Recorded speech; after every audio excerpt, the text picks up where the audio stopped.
Today, we are in Parshas Vayishlach. The story is that Jacob sent angels to his brother Esav. Jacob was refined, he was a ish tum, a sincere person, and Esav was a warrior. And really what we're discovering in the story of Jacob and Esav is an internal struggle and an external struggle.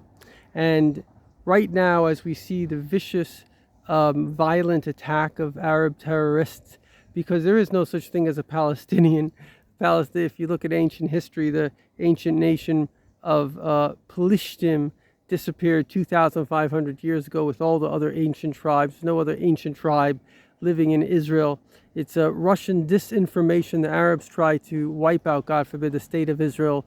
And mainly we should understand that many Arabs, I live here in Israel, so I see it firsthand, support Israel.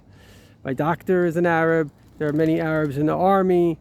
The thing is that it is Islam, together with some Arabs, based on some ancient sibling rivalry, that are the ones that hate. They don't only hate the Jews, as when they go into Gaza, they see it's written first the Saturday people, then the Sunday people. They hate everyone.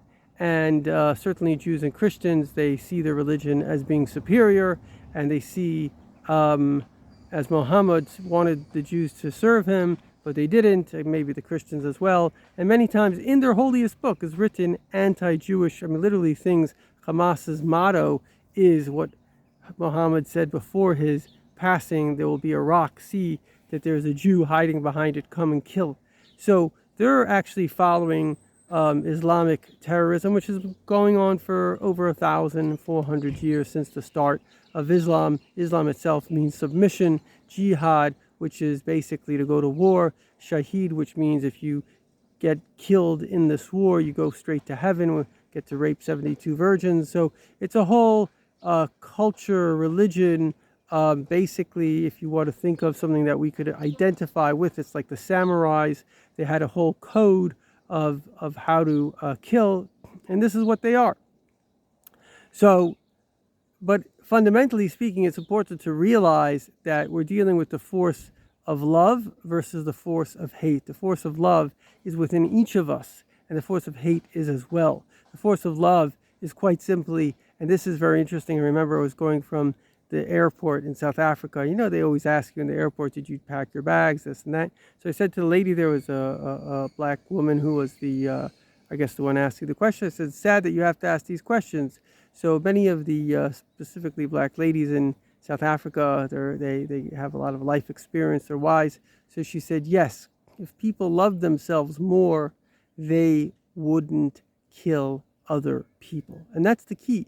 The key is that the Jewish people, to some extent, I think through the Christianity embracing the Old Testament, the Bible, there's a sense of the value of a human being. As one Russian writer wrote, he said there's no book that gives greater value to the human, right? The conversation of the Bible is God talking to humans, helping humans, improving humans, versus almost every other religion, it's about what can the human do for God. God is like a narcissist, and if you sacrifice yourself for him, then something good will happen to you. And so therefore, we have to understand that what we're really experiencing is the battle between good and evil. And the various nations, whether it's now China, Russia, certainly Iran, that most Arab countries, are revealing that they don't love themselves. You are nice to people when you are nice to yourself. You love people when you love yourself. And conversely, if a person hates themselves, they hate other people. Other people make them feel bad about themselves. And so this is really what we're doing. So if this is the case, I think the key thing is to embrace Judaism, embrace God, embrace truth, which is we are all creations of God. God created us out of love. He has nothing to fear. He has no narcissistic gain. If a bunch of ants came and said to me, I'm a wonderful person, it means nothing to me relative to God. We're infinitely less than ants. So it can only be an act like a parent gives birth to a child. The child is just there because the parent loves them. The more we love ourselves, the more we will spread love, and automatically hate will die. Good luck.